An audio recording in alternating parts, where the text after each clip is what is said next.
예수께서 이 말씀을 마치심에 무리들이 그의 가르치심에 놀라니 이는 그 가르치시는 것이 권위 있는 자와 같고 그들의 서기관들과 같이 아니함 일러라. 아멘. 우리는 그동안 이제 산상 설교라고 해서 수훈이라고 해서 마태복음 5장부터 7장까지를 쭉 묵상했어요. 세일의 새벽기도회를 시작하면서 묵상을 했으니까 10월 초부터 11월 중순이니까 한 달 반 정도 우리가 산상수훈을 묵상하면서 은혜를 이제 나누었습니다. 그리고 이제 어제 주님께 산상수훈의 결론을 말씀하셨어요. 누구든지 나의 이 말을 듣고 지키며 살아가는 사람은 반석 위에 집을 짓는 지혜로운 사람 같을 것이다. 그러나 너희가 아무리 이 말씀을 많이 들었을지라도 그 말씀을 듣고 지켜 행하지 않는 사람은 모래 위에 지은 집을 짓는 사람 같을 것이다. 그래서 반석 위에 집을 짓는 사람은 비바람 가나고 창수가 나고 바람이 불어쳐도 무너지지 아니할 것이다.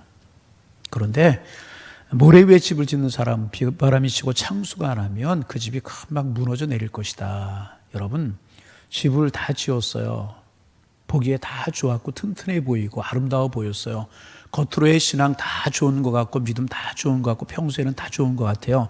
그러나 시험이 찾아오고 고난이 오고 어려움이 오면 그 신앙은 여지없이 드러나게 될 것이라는 거예요. 그러면 무엇의 차이인가? 기초는 똑같아요. 똑같은 말씀을 들었다는 것입니다. 그런데 차이가 무엇인가? 기초라는 것입니다.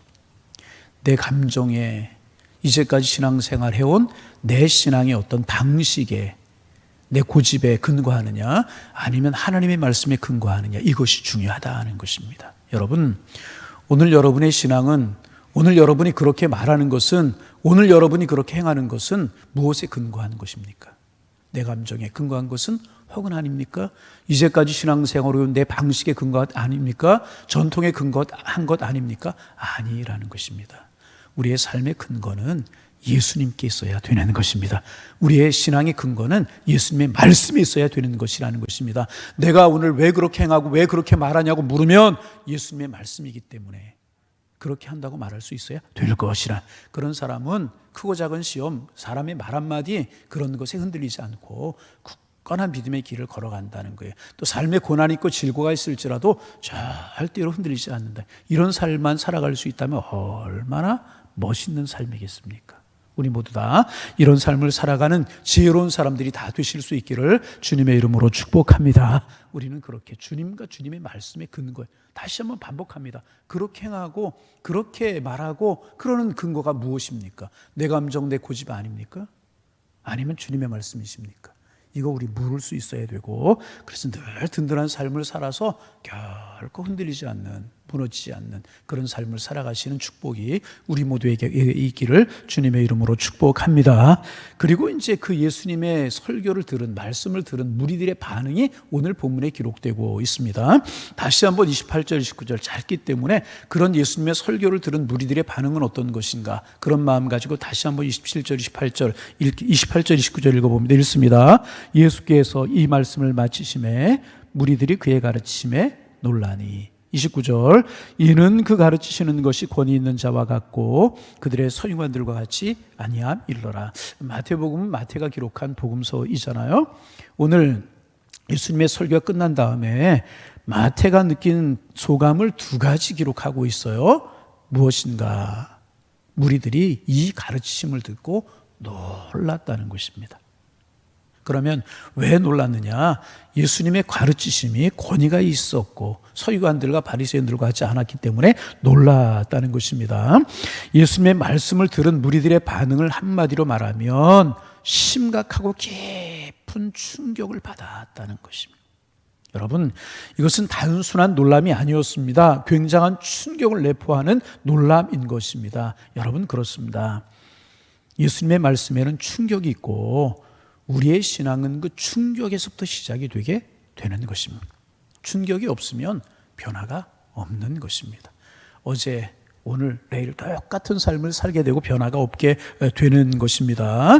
그런데 여러분, 이 말씀을 들은 제자들만 충격을 받은 것이 아니라 2000년이 지난 오늘에도 2000년이 지난 오늘 우리도 충격을 받아야 되고 이 말씀에 대한 충격은 주님께서 오시는 날까지 계속이 되어야 되는 것입니다. 그렇잖아요. 주님 오시는 그날까지 말씀 우리에게 늘 충격이 되어야만 되는 것이라.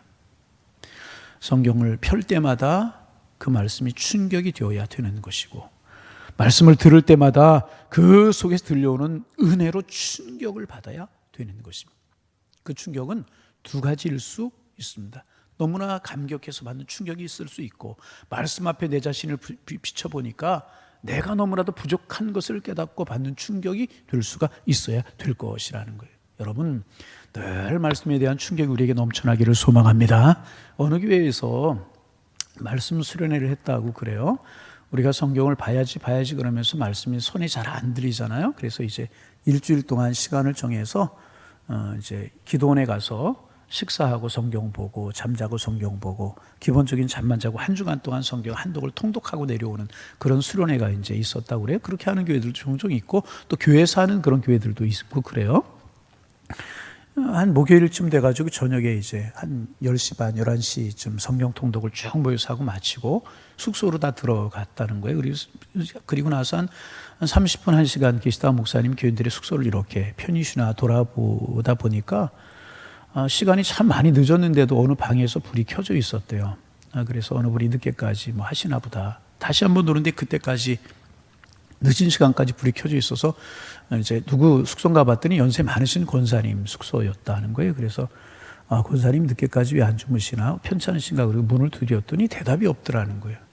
가만히 계시다 또 한 번 두드렸더니 권사님이 한참 후에 나오시는데 보니까 권사님의 눈에 눈물 자국이 운 그런 자국이 있더라는 거예요. 깜짝 놀래가지고 권사님 무슨 일이 있으십니까? 어디 아프십니까? 물었더니 권사님이 한참 계시더니 하시는 말씀이 아니라고. 아프지 않고 무슨 일도 없다고. 그럼 왜 권사님 그러십니까? 그랬더니 권사님이 하시는 말씀이 내가 평생 신앙생활 했습니다. 성경도 여러 번 보았습니다. 그런데 이번에 성경 통독하면서 말씀이 주는 은혜가 너무나 충격이 되고 고마워서 놀라워서 내가 그 말씀을 늦은 시간까지 놓지 못하고 보고 있다가 그 말씀이 은혜가 되고 그 말씀이 감격이 되어서 내가 눈물로 말씀을 보고 있었노라고 그런 고백을 하셨다는 거예요. 이런 이야기 들으면 아멘 좀 하세요. 아멘. 그러면 여러분 말씀을 듣다 여러분이 충격을 받아본 경험이 있으십니까? 말씀이 있다가 너무나 감사하고 은혜로워서 눈물을 흘려본 기억이 우리에게 있느냐 그 말이에요. 여러분 말씀에 감격이 있어야 될 것이라는 거예요. 너무 오래 신앙생활하고 그리고 또 말씀에 충격과 감격이 없는 이유가 뭔지 아십니까? 나에게 적용하지 않고 다른 사람에게 적용하려고 그래요. 너희가 남에게 대접을 받고자 하는 대로 대접하라. 그 말씀을 다른 사람에게 적용해. 왜 대접받으려고 합니까? 그렇게 적용을 하니까 은혜가 안 되는 거예요. 그 말씀은 나에게 적용을 하는 거야. 내가 대접받고자 하거든. 그래야지. 다른 사람을 향하여서 대접받고자 하는데 왜 대접을 받으려고 그럽니까? 이것은 성경 말씀을 전혀 모르는, 성경의 뜻을 전혀 모르는 사람. 왜 감격이 없다고요? 왜 감동이 없다고요? 우리의 마음이 굳어져 있기에 말씀을 다른 사람에게 적용하려고 그렇기 때문에 그렇다는 것입니다. 여러분 말씀을 들을 때마다 누가 말씀을 전하든지 오늘 저분을 통하여서 내게 주시려고 했어. 하나님의 뜻이 있다. 그 순전한 마음으로 들으실 수 있기를 바라고 말씀을 그런다는 거예요. 오늘 이 말씀 김 집사 들어야 되는데 이 집사 들어야 되는데 그런다는 거 아니에요. 늘 나에게 적용하셔서 말씀이 우리에게 충격이 되고 변화시키는 능력이 되고 은혜가 되고 감사가 되고 기쁨이 되고 감동이 되는 그런 은혜가 있기를 소망합니다. 그런 것을 한마디로 심각하고 깊은 충격을 받았다. 무리들이 그 가르치심에 놀랬다. 그렇게 놀랬다. 충격을 받았다. 그 말입니다. 그러면 예수님의 말씀이 어떤 말씀이었기에 이런 충격을 받았는가? 우리가 5장부터 7장 쭉 묵상했잖아요. 조금만 더 우리가 이제 정리를 한번 해보면 오늘 산상수훈의 마지막 부분이기 때문에 정리를 해보면 제일 먼저 예수님 5장에서 그리스도인의 참된 성품이 무엇인가? 그리스도인들은 어떤 성품을 가져야 되는가? 8가지로 말씀을 해 주셨어요. 진정한 그리스도인은 마음이 가난한 사람이라는 거예요. 가난하다는 뜻은 아무것도 주장할 것도 없고 더 이상 자랑할 것도 없고 치장할 것도 없는 겸손한 마음이 가난한 마음. 마음이 가난한 사람은 두 번째 애통하는 사람입니다. 다른 사람의 죄와 허물을 보고 그러는 것이 아니라 내 죄와 내 허물 앞에서 몸부림치며 울 줄 아는 사람. 우리는 다른 사람의 허물은 잘 볼 줄 알아요. 그리고 비판할 줄 알아요. 그러나 내 허물을 못 볼 때가 그런 사람이 아니라 내 허물과 내 죄를 보면서 몸부림치며 울 줄 아는 사람, 그리고 애통하는 사람은 온유한 사람, 사납지 않아요. 결코 사납지 않아요. 그리고 이런 사람은 의에 줄이고 목이 말라 한다는 것입니다. 이 사람은 다른 사람을 보면 자기의 부족과 함께 하나님의 긍휼을 생각하면서 사람의 약점과 사람들의 아픔에 동참하는 긍휼한 마음을 갖는 사람이라는, 이런 사람은 마음이 깨끗해요. 거짓이 없어요. 순수해요. 편가르기 몰라요. 과장할 줄 몰라요. 이 사람은 언제나 화해의 모습을 갖고요. 그리고 의를 위해서 핍박과 고난을 받는 사람이다. 이것이 그리스도인이 가져야 될 8가지 성품이다. 예수님 그렇게 말씀하셨고요. 그 말씀을 끝내신 예수님께서는요, 이런 삶을 살아가면 그의 삶이 빛과 같이 될 것이고 소금같이 될 것이다. 소금이 그 맛을 유리면 아무짝에 쓸모가 없을 것이다. 사람이 등불을 켜서 등경 위에 두지 말 아래 두지 아니한다. 빛과 소금이 될 것을 말씀을 하셨고요. 그러면 다음으로 예수님께서는요, 그리스도인의 도덕적인 삶의 기준을 6가지로 말씀하셨어요. 우리가 잘 알죠. 살인하지 말라, 간음하지 말라, 또 이제 헛된 맹세하지 말라, 약한 자를 대적하지 말라, 원수를 사랑하라, 이런 말씀. 그리고 하늘에 계신 너희 아버지께서 온전하신 것처럼 너희도 온전하라. 우리가 다 이제 본 말씀들이잖아요.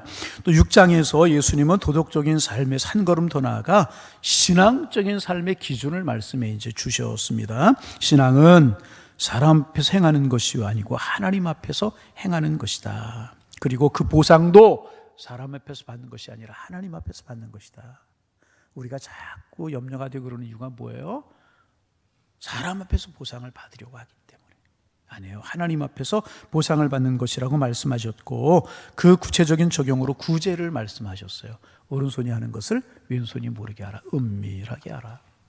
그리고 기도에 관해서 골방에 들어가서 외식하는 자처럼 하지 말고 중언부언하지 말고 기도하라 말씀하셨고, 세 번째는 금식에 대해서 말씀하셨어요. 금식할 때 자랑하지 말고 수염을 깎고 머리에 기름을 바르고 다른 사람이 금식하는 것을 알지 못하도록 은밀하게 하라, 이렇게 말씀을 하셨고, 그리고 예수님께서는 보물을 땅에 쌓아두지 말고 하늘에 쌓아두라. 이것은 우리가 물질의 노예가 되지 말고 돈의 노예가 되지 말고 하나님의 선하심을 따라 물질을 사용할 수 있는 사람이 되라, 그런 뜻이고요. 그리고 예수님 무엇을 먹을까, 무엇을 마실까, 무엇을 입을까 염려하지 말라, 그렇게 말씀을 하시고, 그 말씀으로 6장이 이제 끝이 나게 됩니다. 왜 염려하지 말라고 하셨다고요? 염려한들 변화되는 게 없고, 우리는 하나님의 자녀이기 때문에 하나님이 책임져 주실 것이기 때문에. 할렐루야. 우리 하나님의 사람들 하나님이 책임져 주실 줄로 믿습니다. 그러게 염려하지 말고 먼저 그의 나라와 그의 의를 구하는 삶을 살라고 말씀을 하셨고요. 7장에서는 다른 사람을 비판하지 말라.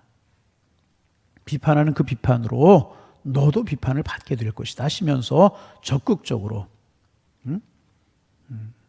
구하고 찾고 드리는 삶을 살라고 말씀을 하셨고요. 이제 내가 남에게 대접을 받고자 하는데 너도 남을 대접하라.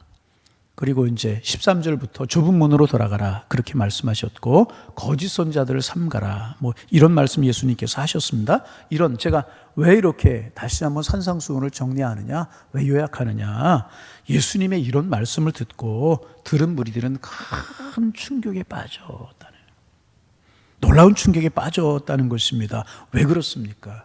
그들 나름대로요, 유대인들의 전통을 가지고, 유대교를 가지고 하나님을 잘 믿고 신앙생활 잘하고 있고 이만하면 됐다 생각하는 사람들 많이 있었다는 것입니다.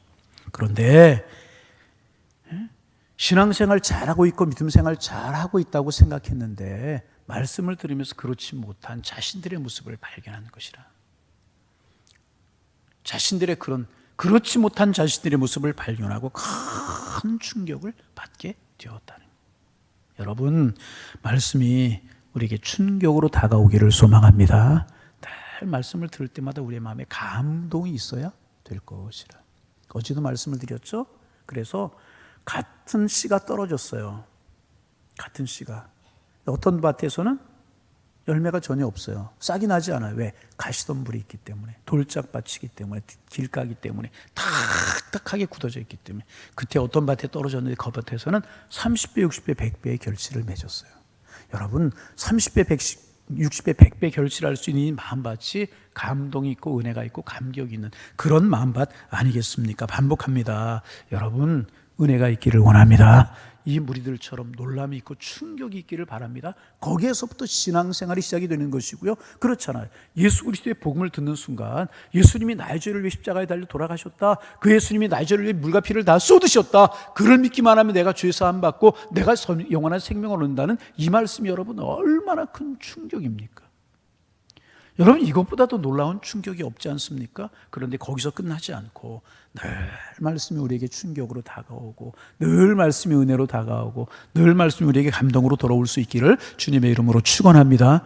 그렇지 않으면 신앙의 진보가 없고 신앙이 병들 수밖에 없는 거예요. 비판하는 신앙, 늘 부정적인 신앙, 그렇게 될 수밖에 없는 것이라. 늘 충격이 있고 감동이 있고 그래야 된다는 것입니다. 이 가르치심에 놀랐다, 충격이 되었다, 얼마나 귀한가. 여러분, 우리 말씀 예수님의 말씀이잖아요.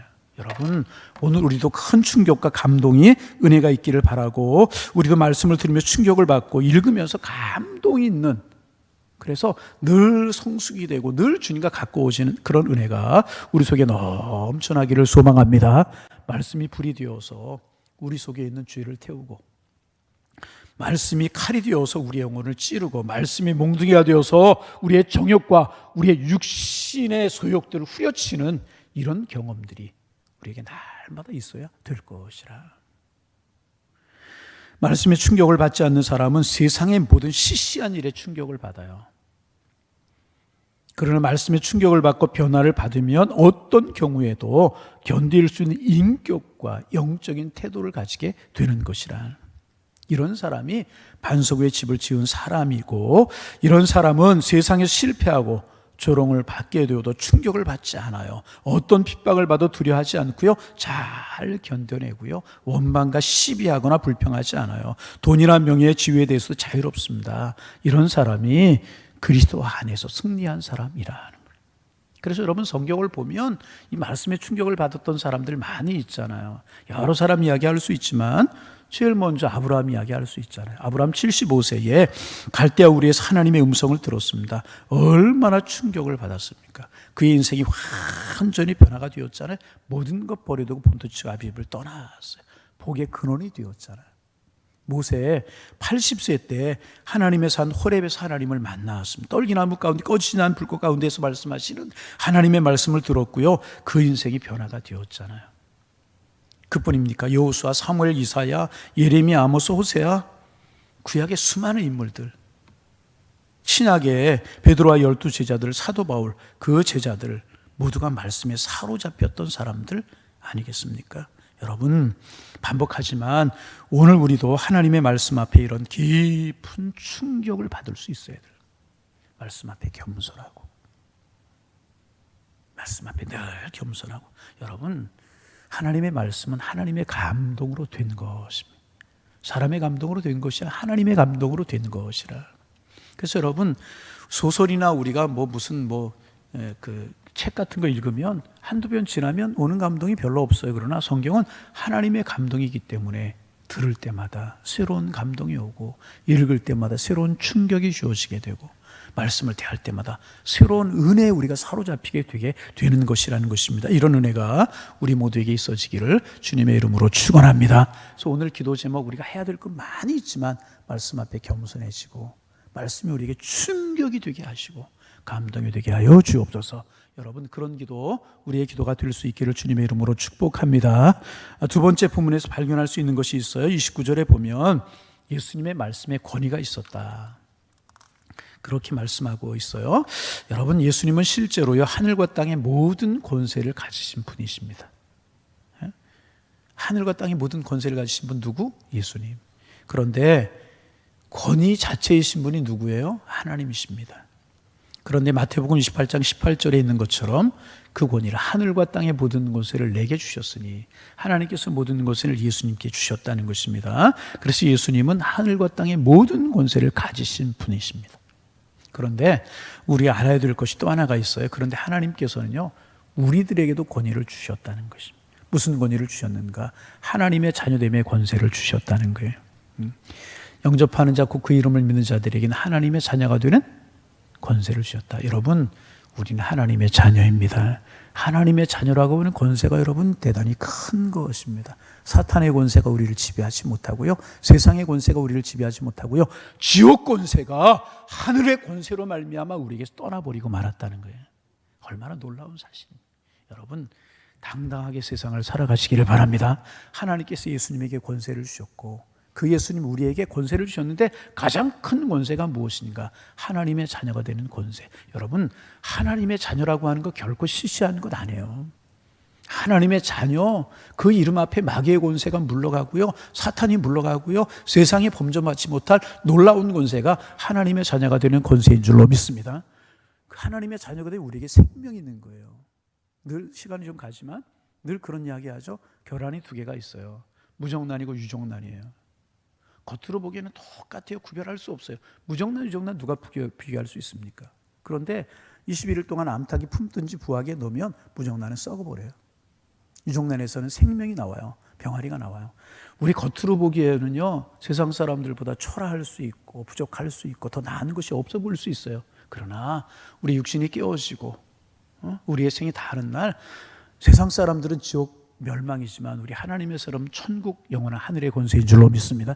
이게 얼마나 여러분 큰 권세냐 말이에요. 하나님의 자녀가 되는 권세가 우리에게 있어요.